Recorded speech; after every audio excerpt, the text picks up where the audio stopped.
Hello, and welcome to the Brutal Iron Gym podcast, where our goal is to cut through the BS and deliver the brutal truth about topics related to health and happiness. Today's podcast is number 1448. The topic is nutrition, and the title is Improved Nutrition Made Easy.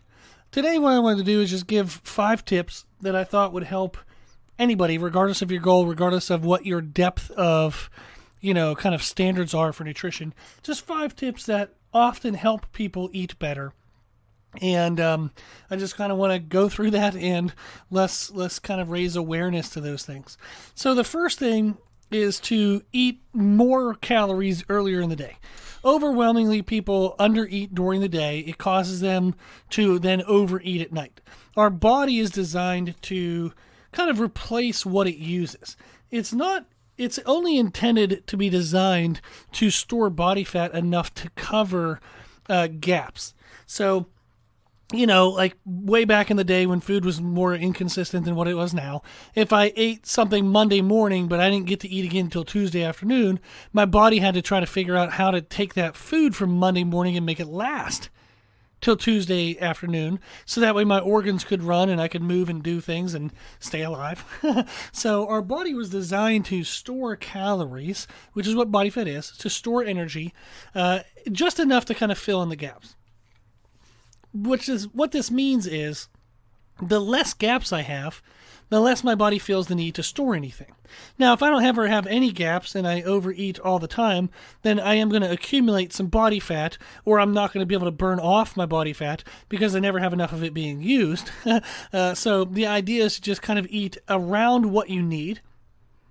And if you do that consistently over time, you will get a lot leaner because the body doesn't feel the need to hold on to anything, and therefore it doesn't feel the need to kind of replace anything as it's lost. So you might go from 30% body fat down to, say 16, 18% body fat simply by just being more consistent. You don't even have to necessarily reduce calories. You just have to be more consistent, and all of a sudden you will start to lose body fat.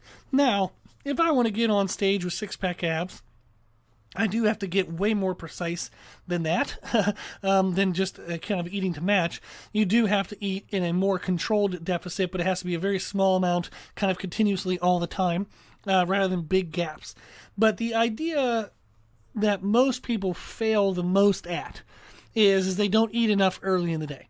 And this is by far one of the things that I've struggled with the most, is I don't actually like to eat. I'm one of those weird people, I know. Don't hate me yet. But I don't like to eat. When I was in high school, I would eat about once a day, and I was fine with that. And often I was annoyed to even eat the once, but I would get sick and kind of feel like death if I didn't eat. So my body usually only let me know, hey, you need to eat whenever I would get sick. I've just never really liked eating. Now, I do eat anyhow, so I eat 4, 5, 6 times a day. I eat around 35 to 4,000 calories a day because it equates to the look that I want to have. I want to have muscle, like I'm 284-ish, 285 pounds. You can kind of sort of see my abs at 6 foot tall, so I'm pretty muscular now. Now, I had to work from that. When I was in high school, I was 165 pounds with no muscle tone whatsoever, just fat everywhere. So I was the fattest, skinniest person you would have known when I was in high school. So I've gained a lot of muscle tissue. So I've had to learn how to eat even though I don't want to.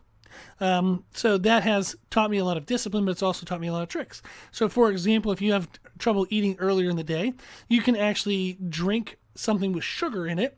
Like a Gatorade. I actually buy Gatorade powder because it's relatively cheap for the amount of carbohydrates you get for it.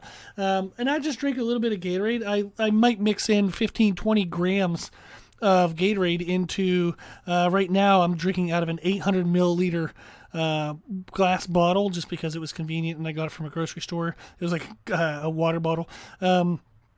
So it's 27 fluid ounces, roughly about 1.5 pints. It's 800 milliliters, so just shy of a liter. And I might only put 20 grams of sugar in that entire thing. But that's enough sugar that it starts to kind of like spike the metabolism, spikes your blood glucose, and it essentially makes you hungrier for two reasons. Number one is you're more hydrated. Most people wake up dehydrated, therefore the body's like, leave me the hell alone. I don't want to try to break down food and digest food right now because that process requires water. So if you wake up dehydrated, the body actually is going to send you signals to not eat because it has to be hydrated first. So drinking something in the morning can actually allow you to feel hungrier faster. And then if you drink something that has a little bit of sugar in it, about 15, 20 grams or so, that's enough to kind of spike blood glucose, and kind of the body starts to feel hungry. It starts to kind of like process and burn through the glucose, the sugar that you just ate, and then all of a sudden it very quickly is gone, but your systems of, kind of getting energy up and running, breaking things down for your bloodstream, like all that, it's all up and running, it's ready to go. So the body says, feed me, I'm hungry now. So it's almost like the body recognizes that it started all the process to break things down, but it ran out of things to break down.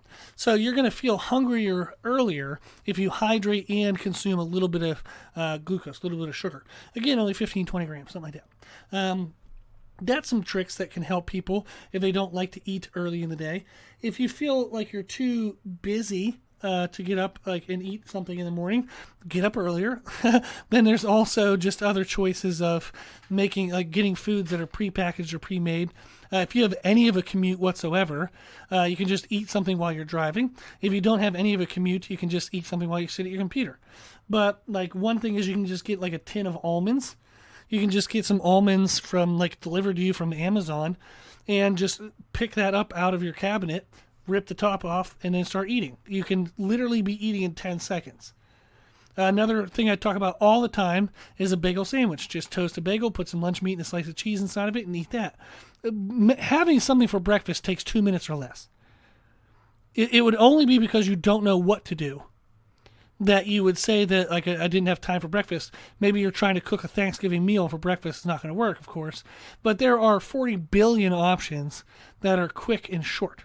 That you can do. Some people, they'll have granola and Greek yogurt. You just scoop the Greek yogurt into a bowl, pour some granola over it, and start eating.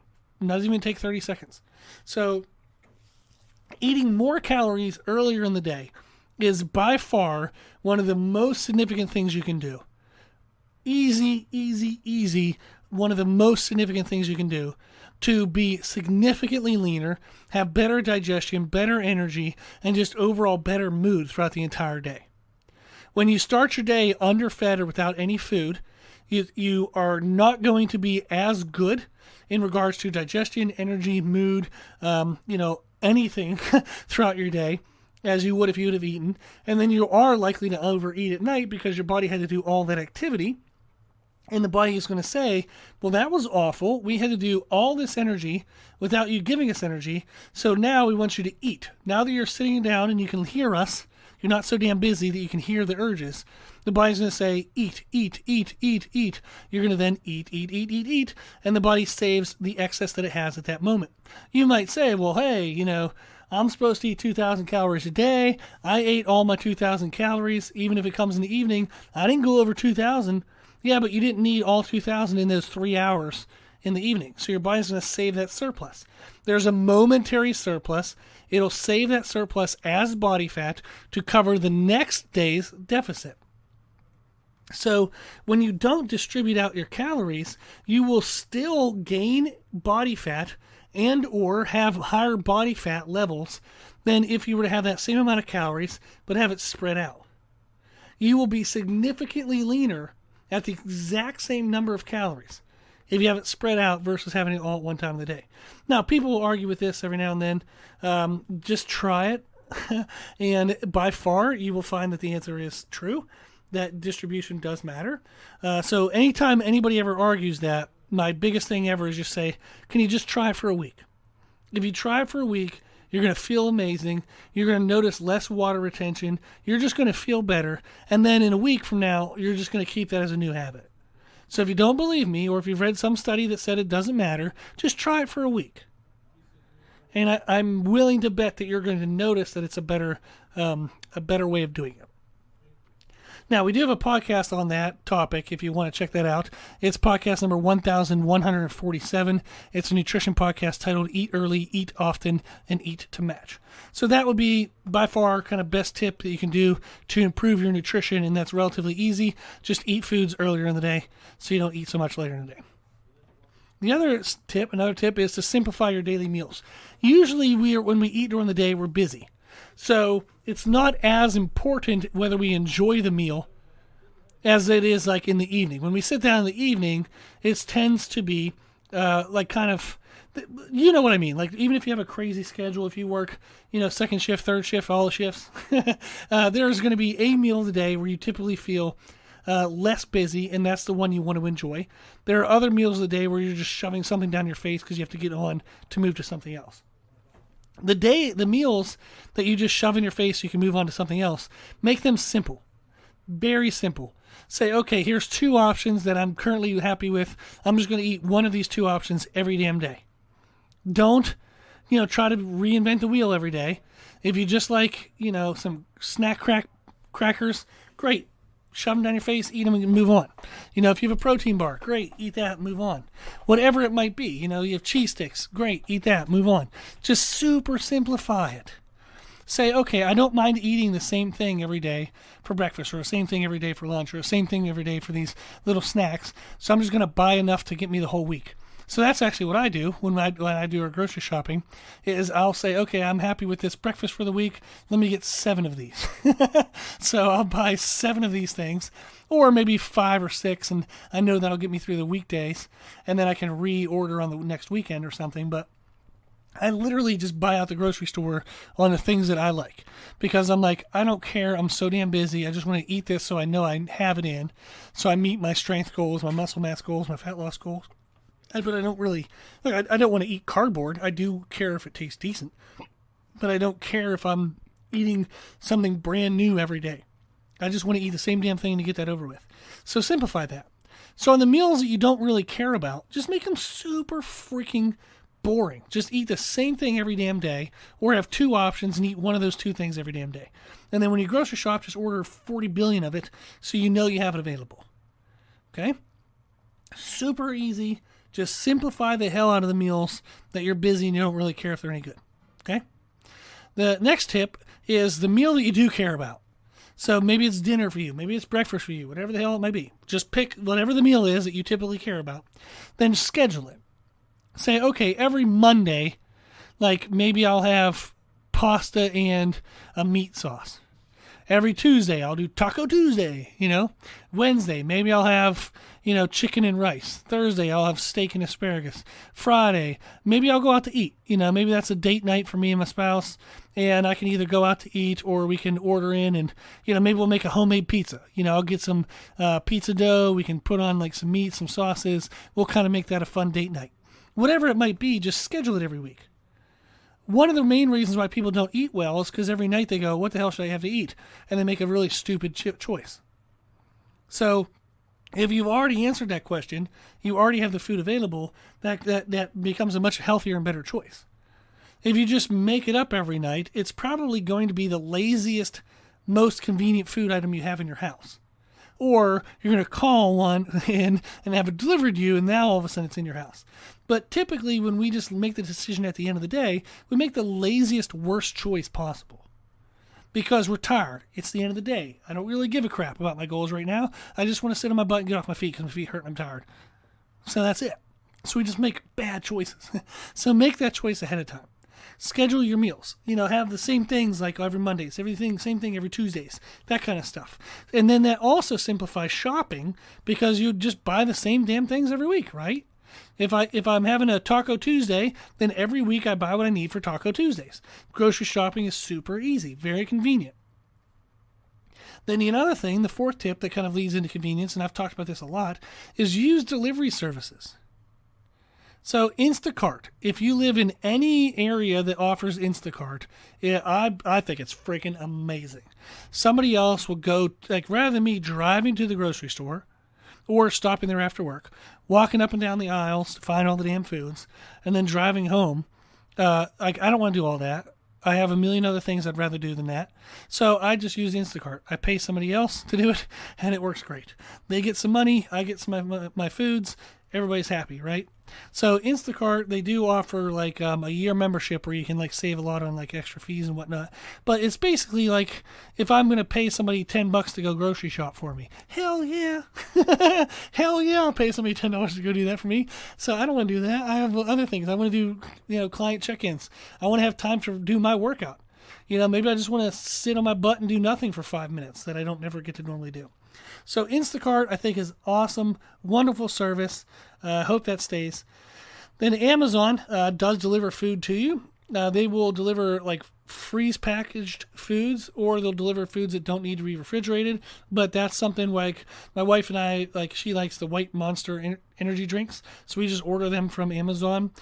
She does almonds as like a snack, so we just buy the little tins of almonds. So that's super easy. We get Core Power drinks from Amazon because they're super cheap compared to getting them from grocery stores and stuff. So we order a lot of stuff on Amazon. Order a lot of stuff on Instacart. What's awesome is a lot of that stuff is like you can just monthly like subscription, so it just keeps resending every month. It's just so easy because you just sit in your butt in your house doing what you want to do, and then the food comes to you. Freaking awesome. Love it. But that's another tip that can help, is just make it easier. Most people hate grocery shopping. Now, there are some people who like grocery shopping because they actually like to meet people and talk to people. So good for you psychopaths.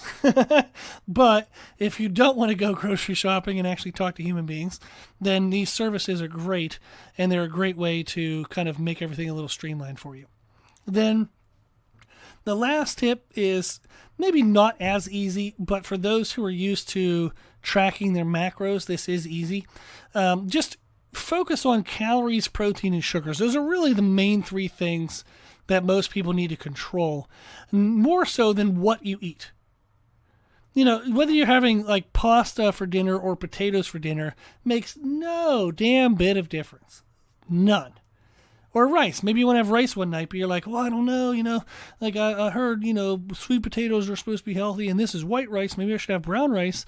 No, just eat the damn rice. Eat whatever the hell you want that you like.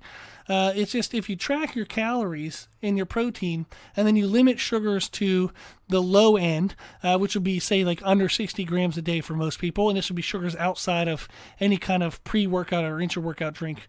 So if you're supposed to drink sugars during your workout, these don't count. They don't count towards this total.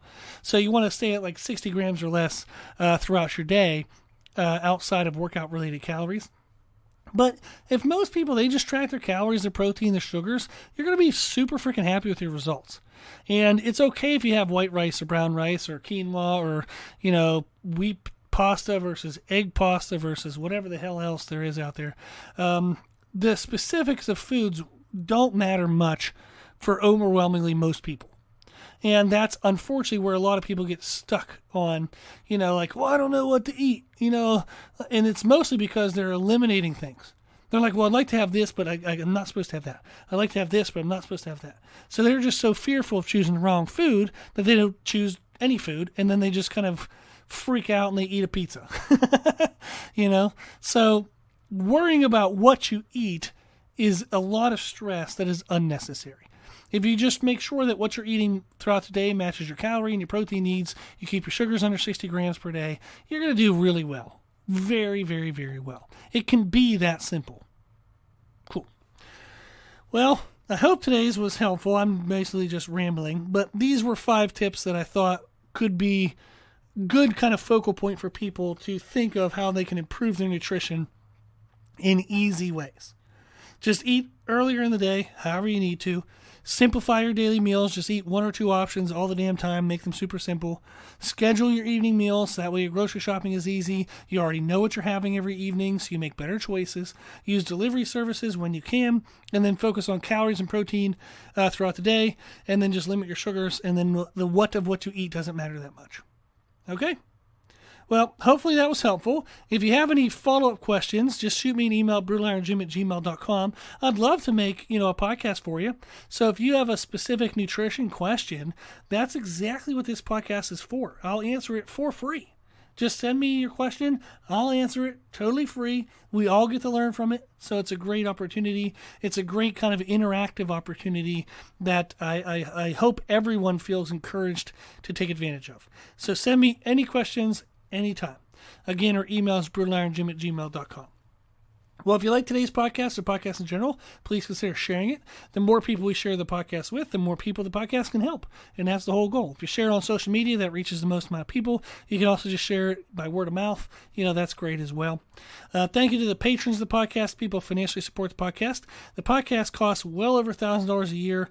We don't make any profit off this, by the way. I love doing it. But I had somebody the other day, and I don't know what they meant by it, but they said that podcast must be a great way to make money. And I was like, I don't know what podcast you're listening to. So I love the podcast very much, but I just thought that was a funny comment. The podcast, we do it, like I spend a little money on it for sure. Now, I consider that kind of business advertising and, maybe an investment towards future clients and things. But I do appreciate the donations. They go directly towards the cost. So if you ever wondered what happens with the donations, they just go directly towards the cost, the hosting cost. And I do truly appreciate it. It helps just cover some of that gap for us. So thank you very, very much. If you do want to donate, you can do so at our website, which is www.brutalirongym.com. There's an option there for a one-time donation, monthly donation, yearly donation, even just $5 a month, whatever you want to give. It does add up. It does help. So thank you to those who do that. Also, if you like the information we share in our podcast, you can find more from us on our social media channels on Instagram, Facebook, Twitter, and YouTube under the name Brutal Iron Gym. If you have any questions, feedback, suggestions, anything that you want to know, let us know at our email, brutalirongym@gmail.com. As always, I hope this was helpful, and thank you for listening.